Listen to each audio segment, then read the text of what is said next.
All right, so as Bob just said, I'd like to thank you for coming out on this cold and blustery morning straight out of a Winnie the Pooh story.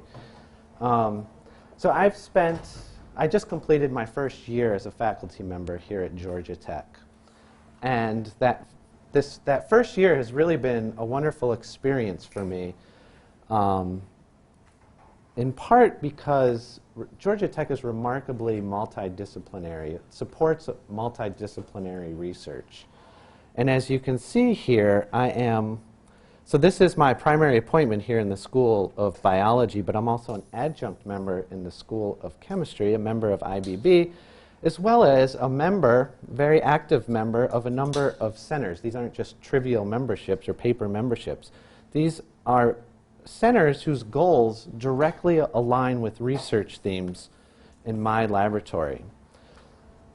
And so this multidisciplinary supportive atmosphere is certainly reflective also in the composition of members of my research group, where I have 9 people currently, and they're all doing different things. So I have molecular evolutionists, chemists, molecular biologists, computational scientists, and globally, they're all contributing to a common theme. But individually, they're all doing separate things that don't have much overlap. Okay, so globally, what we're trying to do is develop something that we have termed in evolutionary synthetic biology. And we want this to be more than just a simple catchphrase. We really are trying to turn this into a paradigm, so to speak, a way to do research where, on the one hand, we want to use evolutionary principles and models to develop engineered proteins as well as potentially engineered organisms. On the other hand, we want to generate synthetic biomolecules and use these to enhance our understanding of evolutionary principles or structure-function relationships of biomolecules. And so there's this circular relationship here where at the heart we have this interest in structure function, and our ability to understand structure function is driven by evolutionary theory, which, as you know, is a descriptive or explanatory science.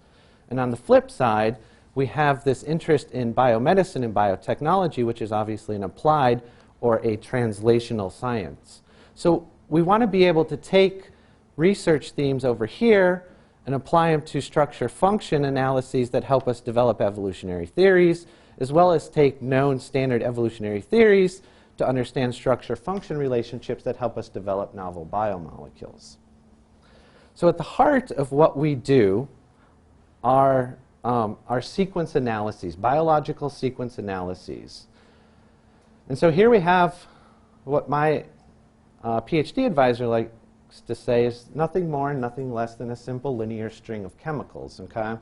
But our ability to extract information out of that linear string of chemicals is what's important for our laboratory, okay? Specifically, we're trying to find some sort of information that tells us about the function of this protein, or maybe where this protein came from a historical or evolutionary perspective. And so you can imagine, though, that by itself, this really isn't very informative, right? And it's not until you can put the sequences within a comparative structure does this allow us to extract information that is useful, okay? So what we would do then is we would collect what are called homologous sequences, okay? These are sequences that share a common ancestor. And you collect as many sequences as you can, and it's not really until you collect enough sequences that you are able to extract some sort of useful information, okay? So for example, in this one, maybe someone already extracted something from there, but you can see, you can highlight some sort of information within a linear string of chemicals, so to speak, okay? Now, just because you can extract or highlight some sort of information doesn't necessarily tell you what its function is or where it came from, okay? You just know that each one of those 3 species has a gene, and that same gene believes that this is a true statement, but you don't really know why that gene maybe believes that way, so to speak, right? So what we want to do is we typically put these sequences within some sort of historical context. And from an evolutionary perspective, what this means is we try to analyze these sequences within a phylogenetic framework. And the phylogeny then allows us to analyze sequences within an evolutionary history based on extant organisms to understand their shared or common inheritance. Okay, so we can ask which extant species evolved from the same ancestor, and how were ancestral traits modified in different lineages. And so for those of you maybe that are coming from chemistry or from biomolecular engineering, this is a common way to represent relationships within biological sequences. Okay, so this is the so-called phylogenetic tree, where in this tree we would have extant organisms represented by these nodes here, what are called terminal nodes or leaves or tips of the tree. Okay? And these terminal or modern or extant sequences will share common ancestors at different points in the tree. So here we have these two modern organisms share a common ancestor here. These three modern organisms share a common ancestor here, and then there's the common ancestor for all 5 sequences or organisms on this tree. And they're related by edges of the tree called branches. Okay? So this really forms the heart of what we try to do. We take biological sequences, we put them in a phylogenetic context, and we try to extract information within that context. Okay, so just to give you a brief example of how phylogenetics can be important, there's the classic case of an example where a doctor had injected his mistress with a needle that had HIV-positive blood in it. Okay? And so this was from 1994 in Louisiana. And a woman claimed that her ex-lover injected her with HIV blood, and the records had shown that, in fact, the physician had drawn blood from an HIV patient that same day that the lover claimed that her physician lover had injected her. And so we want to be able to prove or demonstrate that the blood was from an HIV patient ended up in the woman. Okay, so how do we do that? So some background information about HIV is we know that HIV has a high mutation rate, which can be used to trace paths of transmission or evolutionary paths associated with the evolution of with those gene sequences. And so this assumes then that 2 people who got the virus from 2 different people will have 2 very different HIV sequences.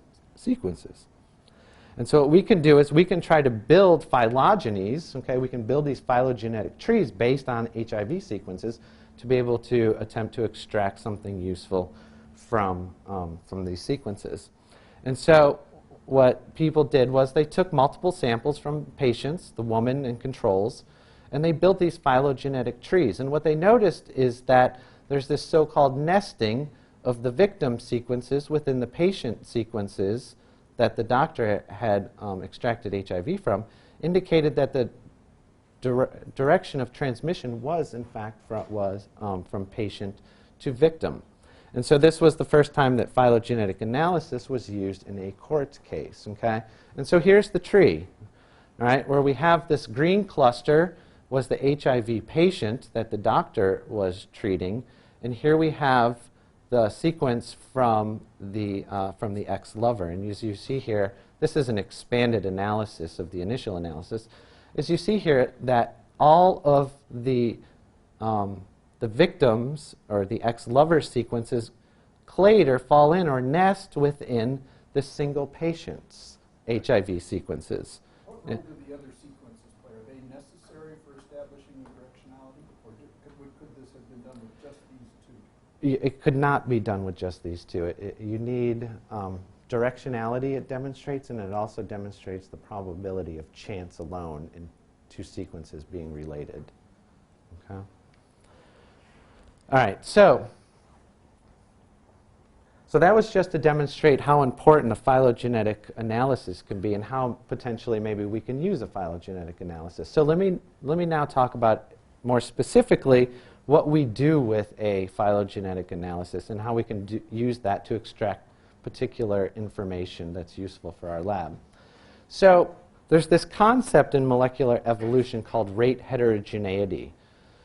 Okay? And one form of rate heterogeneity is called heterotachy. And what rate heterogeneity allows for is unequal mutation rates among sequence positions within a collection of aligned sequences. Right? And specifically, given that pattern, you can have something called heterotachy. And what this model allows for is the mutation rate at positions to vary in different branches of the evolutionary tree. All right, so that doesn't make sense probably yet. So let me explain exactly what this means. So rate heterogeneity, here's an example of rate heterogeneity. We have a single gene, let's say, and we have homologs from 4 different species. Okay?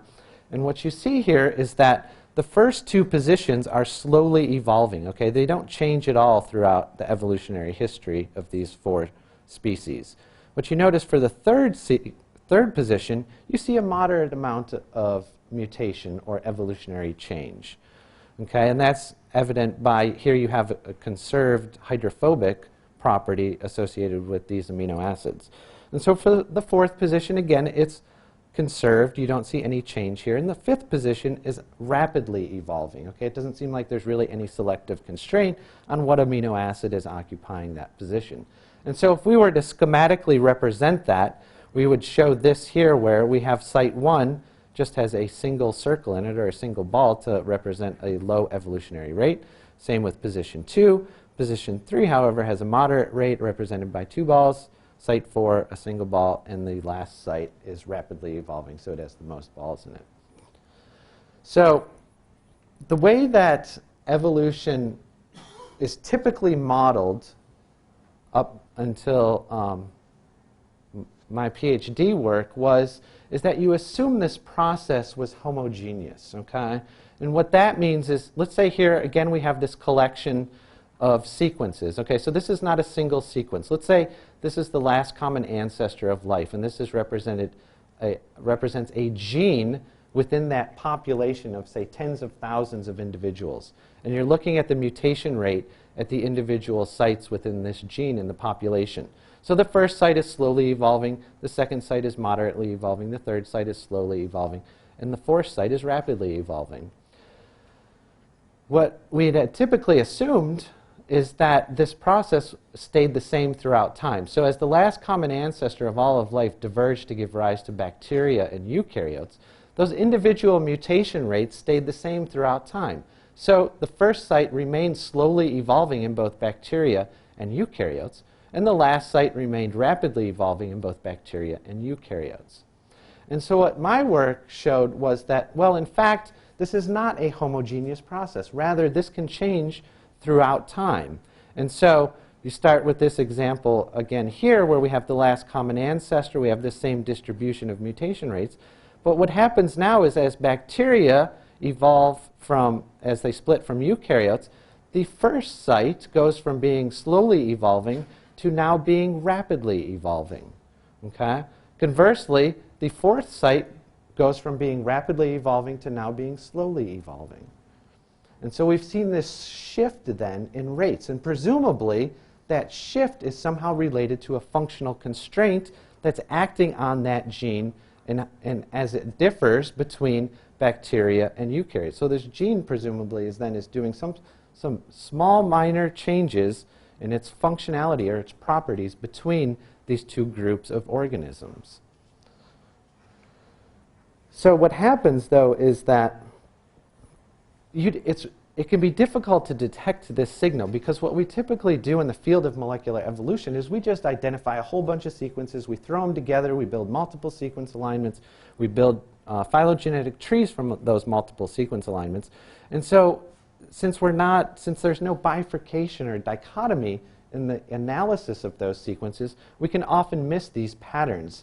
Okay, so if this pattern existed, normally what we do is we just take a bunch of bacterial sequences and a bunch of eukaryotic sequences, throw them together into a multiple sequence alignment, and if we were to look at the evolutionary rate of those sites, we would not see that bacteria is rapidly evolving at that position, whereas eukaryotes is slowly evolving at that position. Rather, that position would just look like it's moderately evolving. Okay? So I spent my Ph.D. career developing statistical tools to be able to identify this pattern here. Okay? And so let me just walk you through then an example of the functional, how that pattern is manifested at the protein level or the functional level. Okay? So here's an example where we have a particular site. This site is slowly evolving in bacteria. Okay, so we have a conserved arginine protein for the chemists, biochemists, and molecular biologists in the room, whereas this same site is rapidly evolving in eukaryotes. Okay? So it suggests then that there's a strong selective constraint acting on this site in bacteria, but that this constraint has been lifted or removed within eukaryotes. Okay? So when we compare a particular gene family, in this case something called EFTU, between bacteria and eukaryotes, here's an example of the distribution of these types of what are called heterotachous sites, sites that have a shift in their evolutionary rate between bacteria and eukaryotes. So shown in green are the sites that are rapidly evolving in bacteria, but they're slowly evolving in eukaryotes. Conversely, the sites in red are rapidly evolving in eukaryotes, but slowly evolving in bacteria. Okay? So we distribute these sites onto a known three-dimensional structure of the protein, and what we tried to do is be able to make functional inferences or functional explanations as to how these patterns can arise. Okay? So let me give you a brief background of exactly what this gene family does. As I mentioned, it's a gene family called EFTU, and it's a G protein involved in translation. Specifically, what EFTU does is it brings amino-acylated tRNAs to the ribosome. So EFTU protein will bring all amino-acylated tRNAs to the ribosome. When the correct anti-codon-codon base pairing takes place between the tRNA and the messenger RNA, that causes hydrolysis of the GTP molecule. That EFTU and the spent nucleotide are then released from the ribosome. Okay? Then something called a nucleotide exchange factor in bacteria, this is represented by EFTS. This nucleotide exchange factor kicks out the spent nucleotide and allows for a fresh activated nucleotide to rebind the EFTU molecule. Okay, so what we knew at the time is we had a structure for EFTU. We did not have a structure for the homolog in eukaryotes, but we also knew where the nucleotide exchange factor bound onto EFTU. Okay? So what we wanted to do is be able to make these explanations, functional explanations as to what's going on with this distribution. And so you can see here, for example, we have this collection, large collection of red sites that are in this area here. And this is where we knew that the nucleotide exchange factor bound EFTU. Okay? So these red sites, remember these red sites are rapidly evolving in eukaryotes, but they're slowly evolving in bacteria. So we inferred then if they're slowly evolving in bacteria, and we know that they are interacting with the nucleotide exchange factor, but these same sites are rapidly evolving in eukaryotes, then it suggests that the nucleotide exchange factor is not binding in the same way in bacteria as it is in eukaryotes. Okay?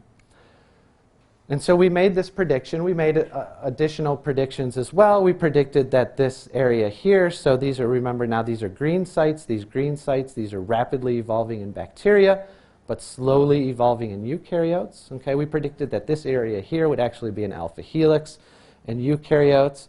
We predicted that this is probably a binding domain in eukaryotes because these sites here form a hydrophobic conserved region in eukaryotes, but these sites are rapidly evolving in bacteria, which is what you'd expect for something on the surface of a protein. So if something's on the surface of a protein and it's not really doing anything in terms of binding ancillary proteins, then it's probably more rapidly evolving. But in eukaryotes, these sites are slowly evolving. And so, sure enough, when our paper was in press, somebody had determined the crystal structure for the eukaryotic factor. And our predictions turned out to be correct. This region ended up being an alpha helix. And this region is where the nucleotide exchange factor binds in eukaryotes, okay? So a completely different binding region for the nucleotide exchange factor, even though these blue proteins are performing the same function within bacteria and eukaryotes, they have a completely different way of doing that function. Okay, so what's never been demonstrated up till this point, though, is nobody's ever experimentally validated this concept. Okay, so this is what we are currently doing in the laboratory. We are trying to take these sites, mutate specific sites to be able to engineer these elongation factors from binding their nucleotide exchange factors between the two different domains of life, the bacteria and the eukaryotes. Okay? So I'm not going to show you any results because we don't have any results, but I'm just going to set the stage really so that in the future, when we talk about this or someone from my lab presents this, you'll at least have some background information as to where they're coming from. And so here we have the nucleotide exchange factors between bacteria and eukaryotes. These are now the known structures of these. So in red here is the EFTU in bacteria. And in eukaryotes, unfortunately, they don't call it EFTU. They call it something else, EEF1A. Okay, and that's what's shown in cyan here. And then we have the nucleotide exchange factors for bacteria shown in green and for eukaryotes shown in yellow.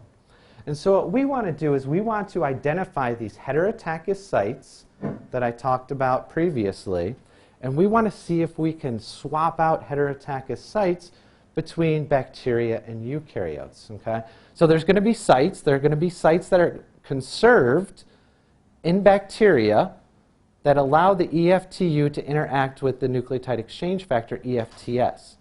Those same sites, since they don't do anything over here, those same sites are going to be rapidly evolving. Okay?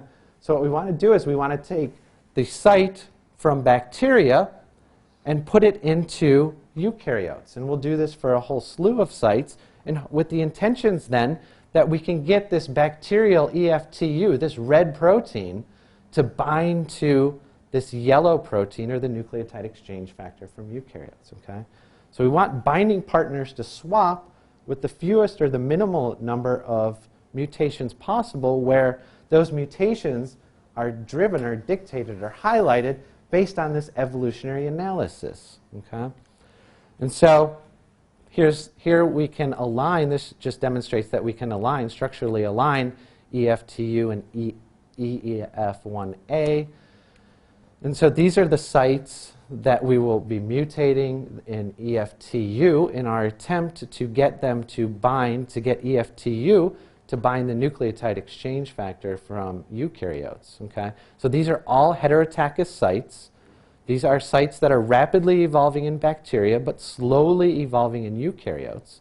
And so we are changing these sites in bacteria with the intentions or hopes that they will allow then the EFTU to bind to the yellow protein. Okay? Conversely, we're doing the same thing in bacteria, or the EFTU, in the EEF1A in eukaryotes, where we're mutating that protein to be able to get it to bind to the green bacterial nucleotide exchange factor EFTS. Okay? And here are the distribution of heterotachous sites in this example here. Okay? So this is really just setting the stage then for hopefully what are exciting experimental results that we will be generating in our laboratory shortly. So let me shift gears then. I'm going to try to shift gears a lot here today. As I mentioned, I have 9 different research projects in my lab, and I don't have time to talk about all those 9. But it's not going to keep me from trying to talk about all those 9. So another thing that we are interested in is being able to engineer or exploit the protein translation system in an attempt to develop therapeutics or novel proteins that contain unnatural amino acids. Okay? So this is a research theme that's of particular interest to the therapeutic community or the biomedical community, because proteins that have unnatural amino acids have a lot of therapeutic value. So what we want to do is we want to manipulate specific interactions within the protein translation system, and those are interactions between transfer RNAs and elongation factors that bring those transfer RNAs to the ribosome. And so this historical view, though, of tRNAs is that they are interchangeable components and passive adapters of protein translation. And there's this new view, though, championed in particular by Uhlenbeck at Northwestern, that states that no, rather tRNAs are active molecules adapted to meet specific kinetic requirements of protein translation. Specifically, what that means is that the cognate 20 tRNA amino acid pairs have similar thermodynamic contributions when they bind to EFTU. And so when you misacylate, you put the wrong amino acid onto a tRNA, it can have a broad spectrum of thermodynamic contributions to EFTU binding.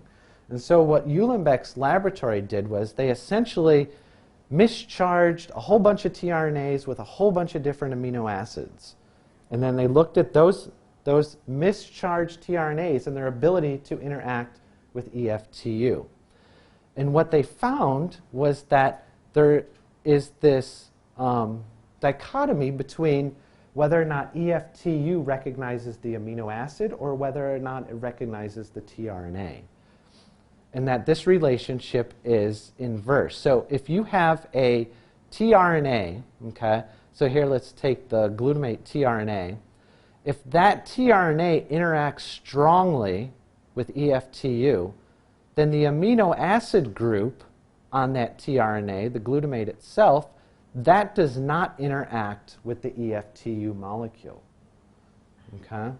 Conversely, if you have an amino acid on the tRNA that interacts strongly with the EFTU, so glutamine in this case, that tRNA does not interact strongly with the EFTU.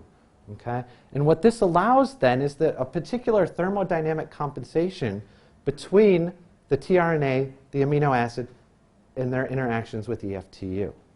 All right? So if you were to take a weak amino acid and charge it onto a weak tRNA, then presumably that mischarged tRNA does not bind strongly enough to EFTU in order for that charged tRNA to be delivered to the ribosome.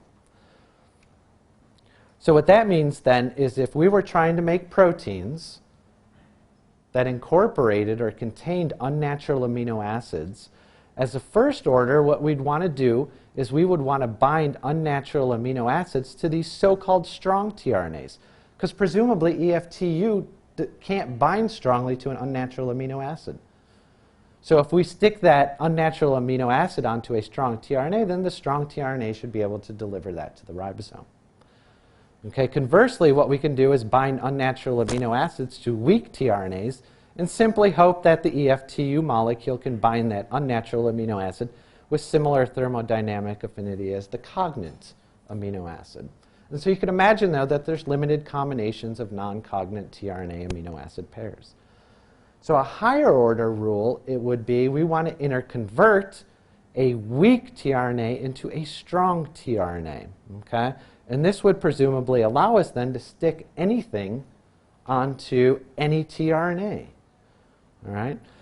And so what we want to do is we want to be able to exploit this observation that Uhlenbeck noted, is that there's this GU base pair present in the weakest as well as the strongest tRNAs, but they really haven't established any specific rule as to the distribution of that GU base pair in the tRNA molecule. So what we want to do is exploit our evolutionary models to determine sequence structure function relationships of tRNAs and their interactions with EFTU.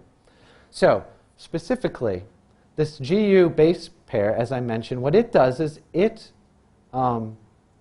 generates or presents an increased electronegative potential to anything that is juxtaposed on the EFTU molecule to interact with that increased electronegative surface.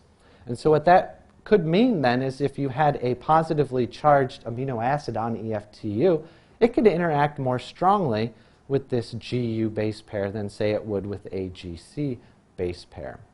Okay? And so what we did was we analyzed tRNA sequences, and we have this, again, here's this phylogenetic tree, or this cladogram that represents relationships of the sequences.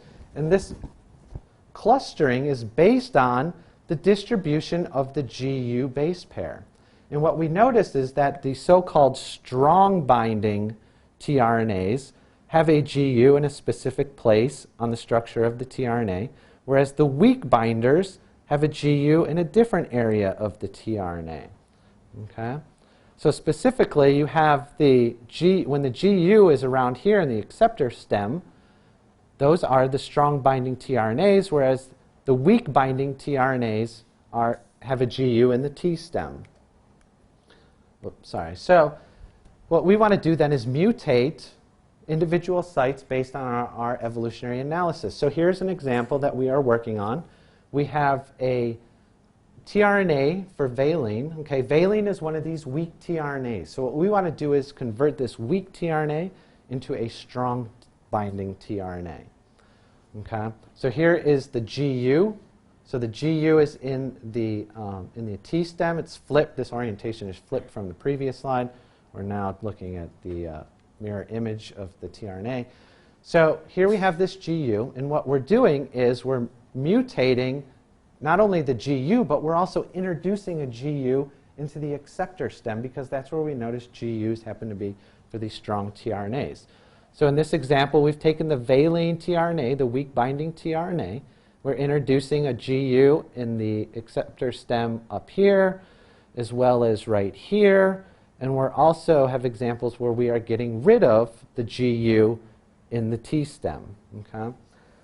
And so the way that we're going to measure this is we're using something called the PURE system, which is a reconstituted in vitro translation system, where you isolate all of the individual components of protein translation, except for the ribosome. You isolate that from an organism. So recombinantly purify, express all of the individual protein components of the translation system. In this case, we're using E. coli components, and this is a collaboration we have with Matt Hartman, where we can then manipulate the system. Okay, so instead of putting in, say, wild-type tRNAs, we can put in our engineered tRNAs and look at the amount of protein that's being made in this system. Okay, so again, here we're working with the valine tRNA, which is a weak tRNA. And we're not yet working with unnatural amino acids. What we're going to do to test our idea is stick different natural amino acids onto this valine tRNA. So we're going to stick a weak amino acid and a so-called strong amino acid onto this weak tRNA. So this combination of the valine tRNA with the glutamate weak amino acid, you wouldn't suspect that this would participate a lot in protein translation.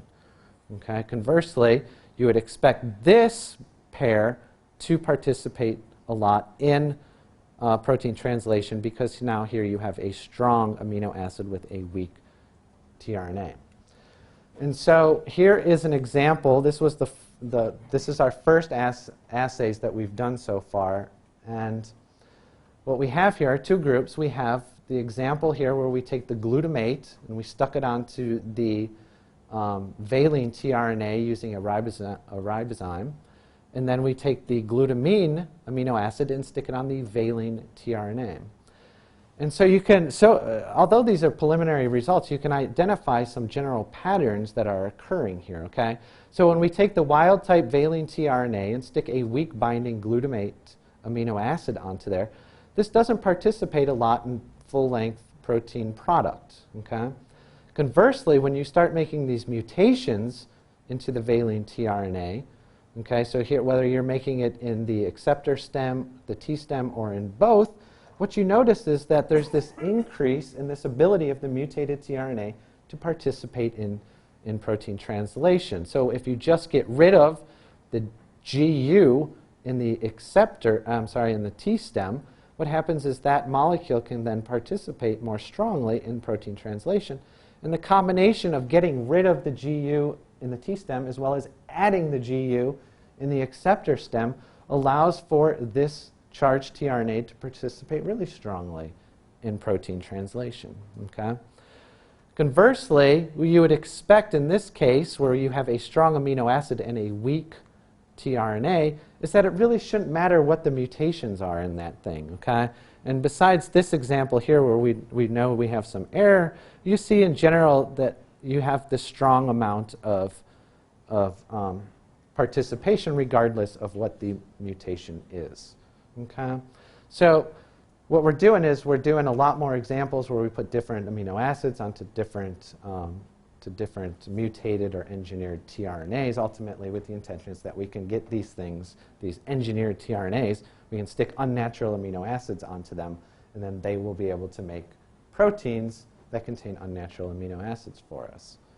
Okay, so let me shift gears again here and now talk about this concept of ancestral sequence reconstruction that we work on in the laboratory and how we are exploiting this research theme to allow us to better understand evolutionary principles and also allow us to develop novel biomolecules. So here is a very brief history of Earth. As maybe some of you know, Earth formed about 4.6 billion years ago. And for roughly the first 700 million years of our planet's existence, we were being bombarded heavily by planetesimals that would have certainly vaporized any liquid water present on the planet. And so shortly after this heavy bombardment ends, we know that the Earth's crust solidifies, the oceans form, and then sometime after this, 3.9 billion years ago, it's controversial, but at some point, certainly after that, you have this evidence or biosignatures of life. Okay? A lot of these are contentious. People argue over them. Probably one of the least arguable examples of a signature of life left in the rock record is this example here, where we have a roughly 3.5 billion year old rock from Western Australia, and you can see these patterns in the rock here. And it's believed that these patterns are created by organisms like this that currently live on our planet in Australia and the Caribbean.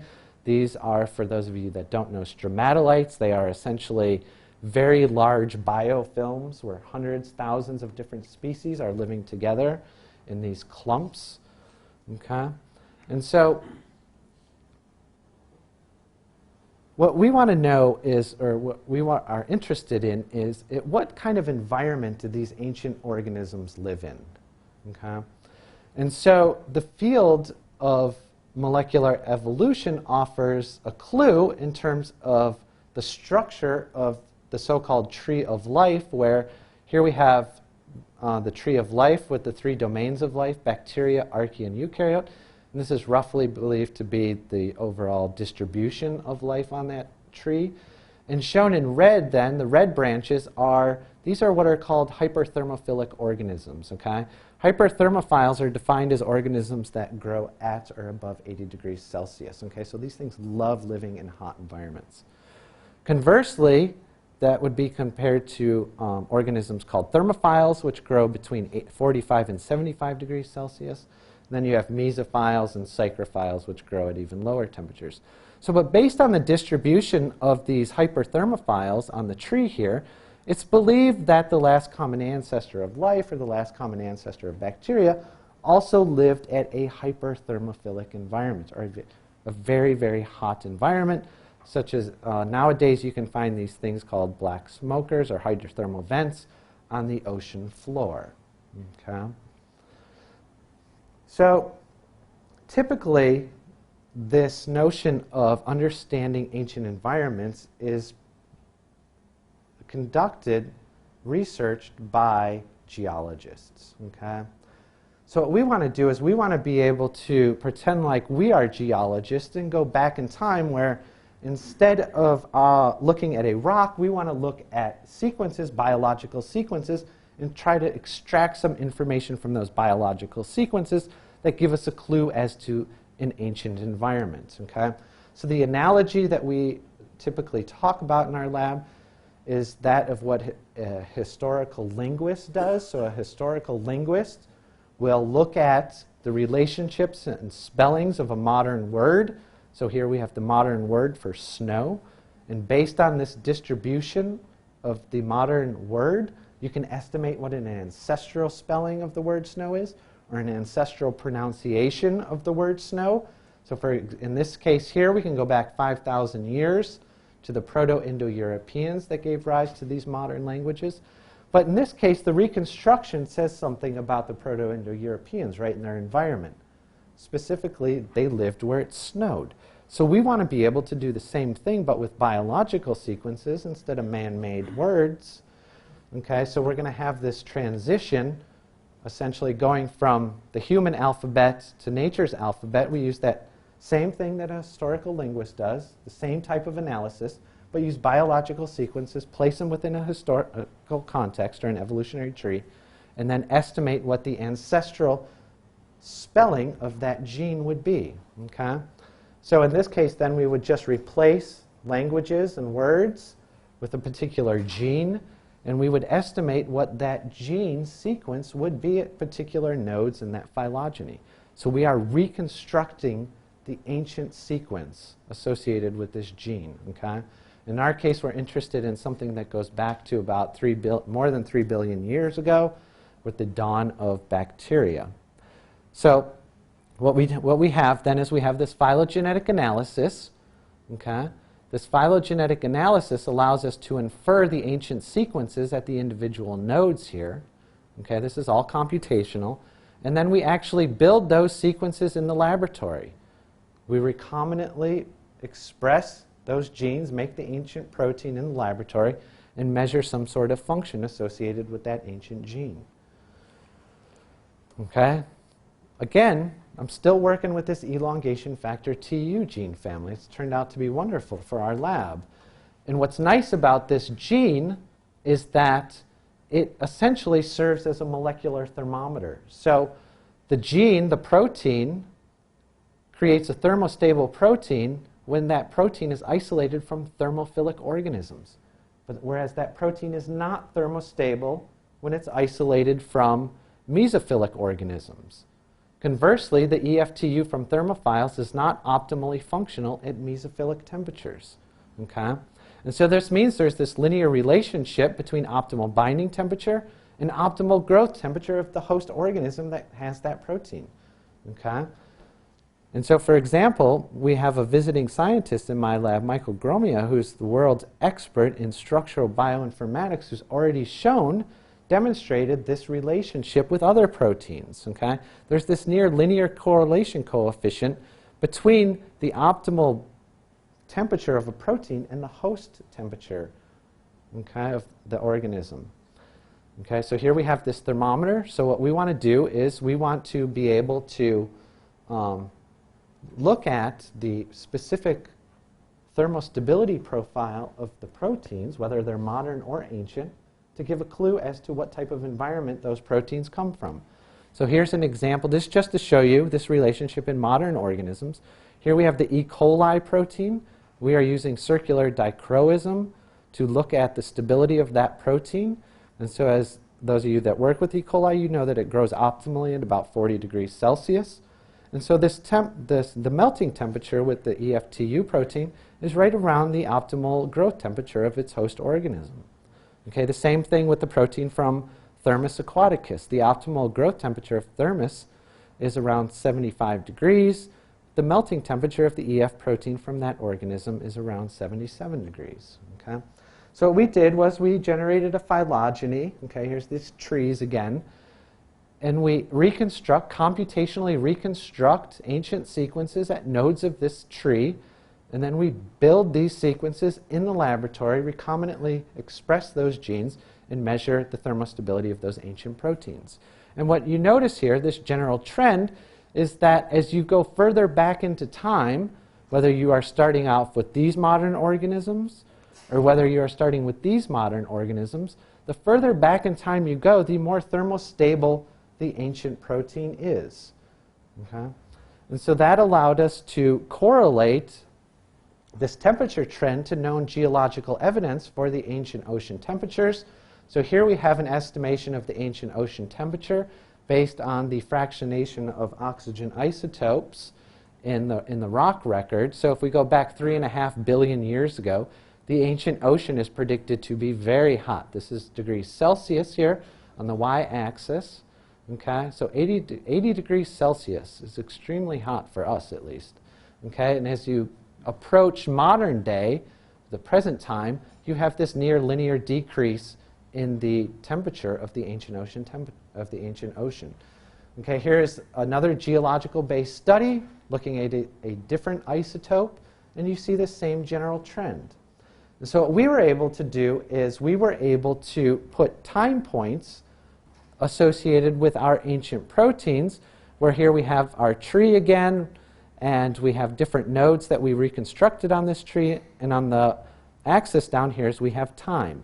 So the blue dots represent all the different nodes that we reconstructed in ancient EFTU, and then we have the time associated with those divergence dates, those nodes. Okay, so that allows us to, we have temperature now, we have time now, so we can plot our results onto this same type of graph.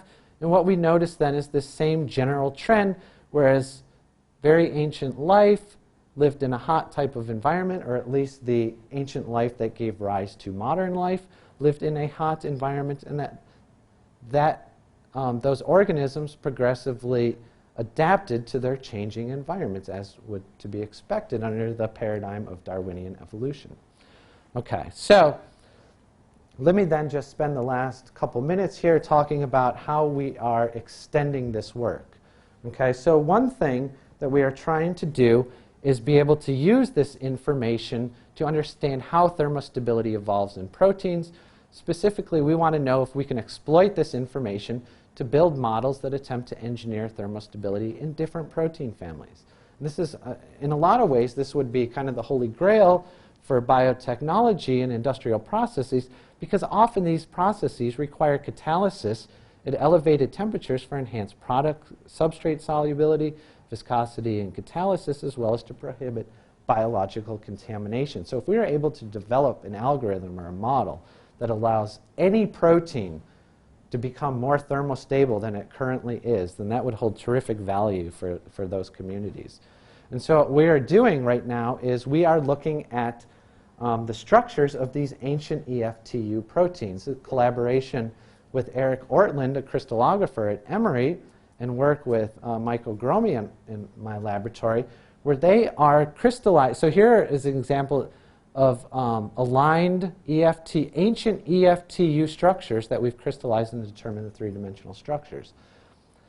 And so what we want to do is we want to be able to use this information to help us develop models where what's interesting in this case, so we have, let's say, an ancient protein here, an ancient protein here.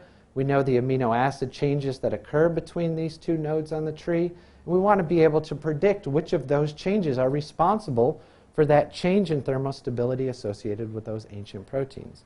Ultimately, being able to take multiple paths along this phylogeny and look at these structures and make predictions, and then actually test these predictions in the laboratory and to make a database that could be exploited by others with different interests.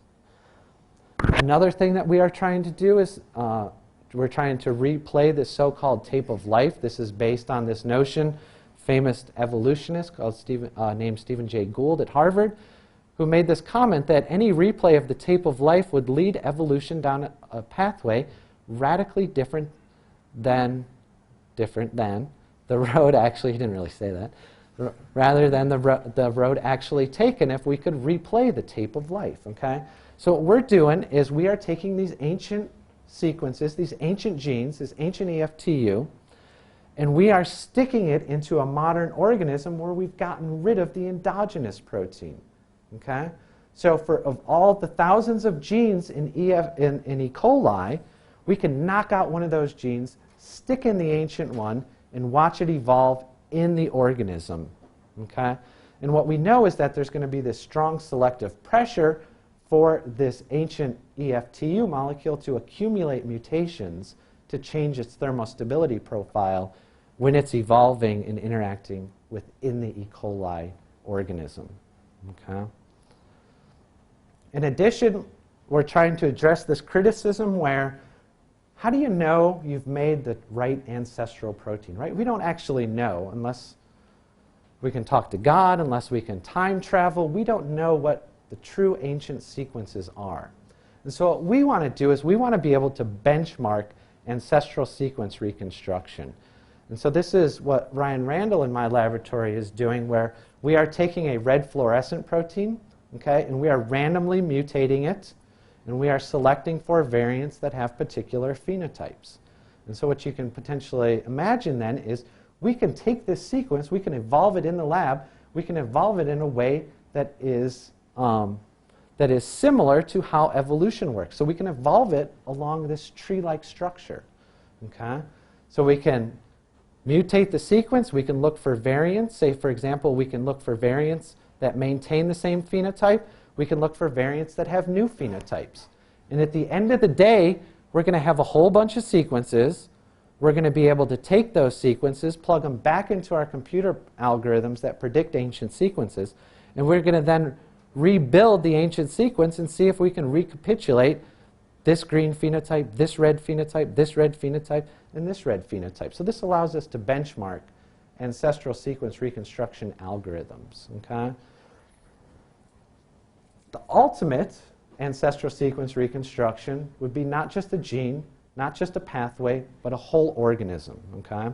And this is what Ziming Zhao is doing in my laboratory, where she's trying to computationally reconstruct a complete bacterial genome with the intentions of exploiting recent technological advances at the Venter Institute, where they have not only synthesized a complete bacterial genome, but they've also transplanted one bacterial genome into a different host species.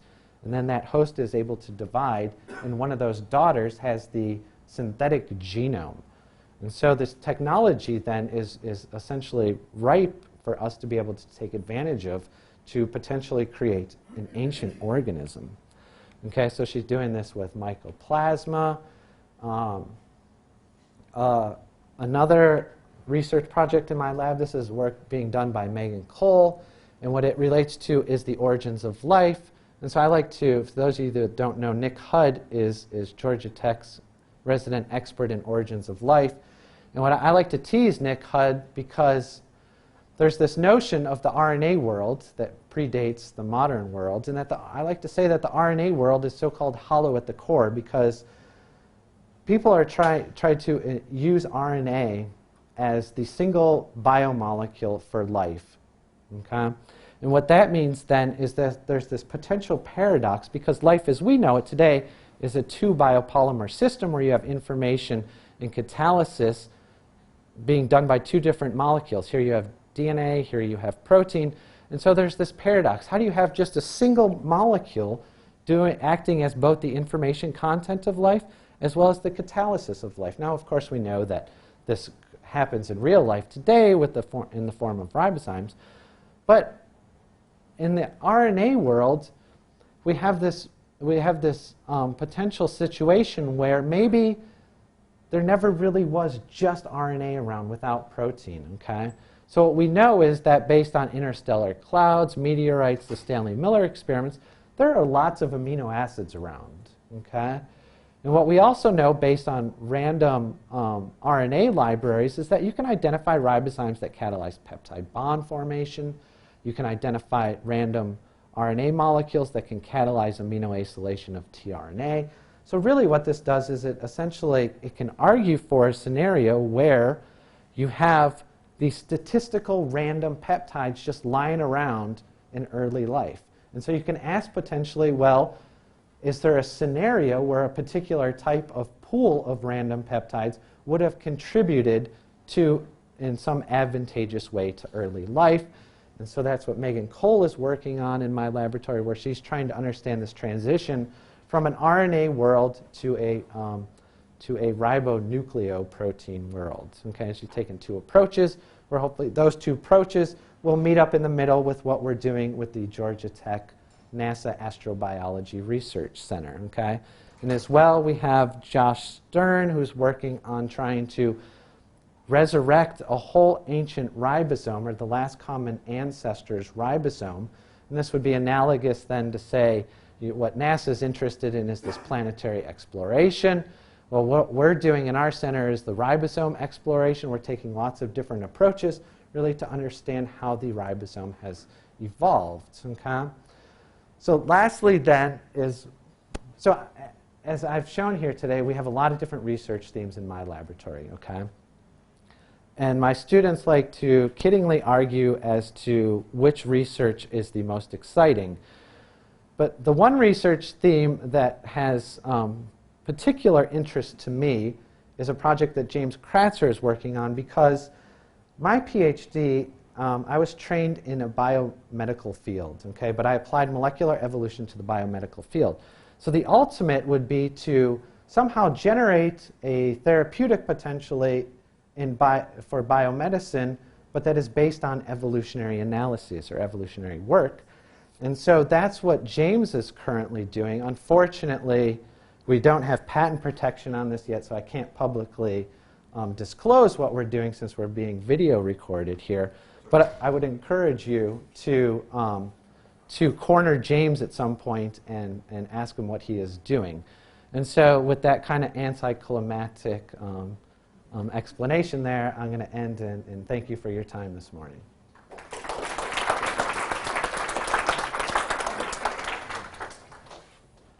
Questions? So I have a quick question. It seems like a lot of what you're doing has a lot of implications for biotherapeutic manufacturing. You talked about the thermal stability. What about the engineered tRNAs? What's the implications for that on biomanufacturing of therapeutics? Beyond just making proteins that have unnatural amino acids, we haven't given any consideration yet. But that's why I'm at Georgia Tech. So there's collaborations all over the place, and so hopefully that's an example that's right for the picking. Steve? So looking at the superposition of EFTU and EF1A, Yeah. It doesn't look like some of the regions you're working at. It looks like the tertiary structures are actually substantially different. Possibly. Well, they are, yeah, there are differences, okay, clearly. But so what we've done, though, is that we expect, so we have this, this sphere, this 5-angstrom sphere that rolls around and tries to, if you're within that sphere and you are a heterotachous site, then you will potentially contribute to this change in binding partners.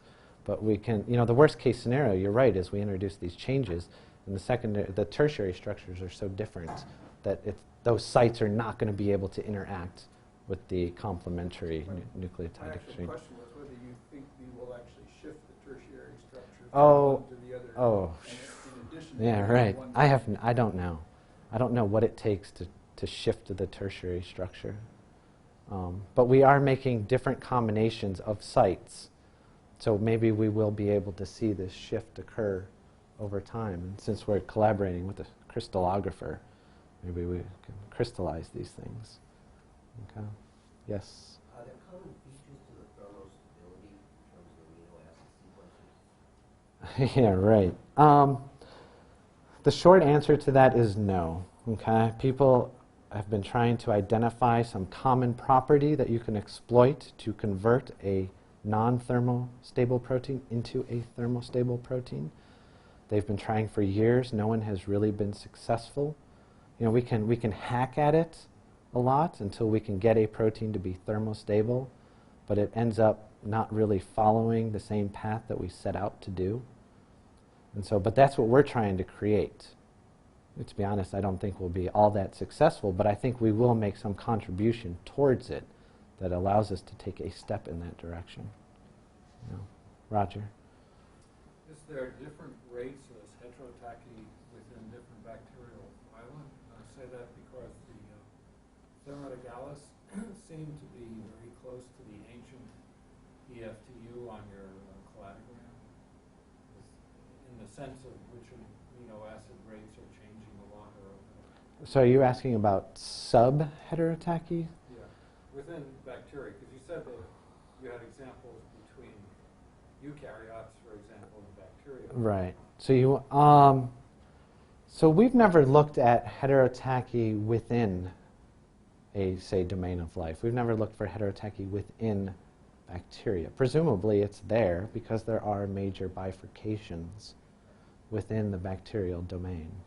But no single, the way that the algorithms work, no single sequence is going to mess up our analysis. So if we had a completely conserved aspartate in all of bacteria, except Thermatoga had a tryptophan, that's not really going to affect our analysis because it takes branch lengths into consideration. Okay. Yeah, Sujin, last question. Is there gene duplications going on in eukaryotic ES genes, and how do they influence? Maybe they have some complementary or redundant functions there. Right. So not with this gene family. There's a few examples. So elongation there are different elongation factors. Okay. And this family is not one of the ones that's experienced a lot of gene duplication. Okay. It's also the reason that we're able to exploit this family so much is that it's also one of these families that doesn't appear to be horizontally transferred at all, because that would also really screw up the analyses. But potentially you could, if you did have duplication events, as you know, right, you could have, if there's, say, subfunctionalization between those duplicates, then that would certainly obscure this signal of functional divergence. But in fact, in that case, you would be able to look at paralogs with this functional divergence technique and be able to identify the sites potentially that are responsible for the subfunctionalization. Okay? All right, so with that, why don't you get on with your days, and thank you for coming out this morning.